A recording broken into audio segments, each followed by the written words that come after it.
شلنا الرايه من اجدادنا يبقى نحافظ لها تمام. من الفاشل السلطان برسل لكم الف سلام.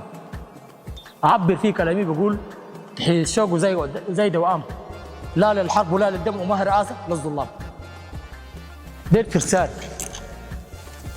فرسان في ساعة الحارة هم واقفين أمام قدام أحافظ دير تراب وطني، محال بيناتنا يبقى خصام.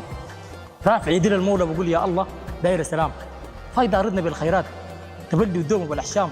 وطننا جميل خير وفير نزرع فيه مدى الأعوام، يا الله تحقق المقصود نتكاتف ونرفع راية الإسلام، يا الله تحقق المقصود نتوحد ونرفع راية الإسلام.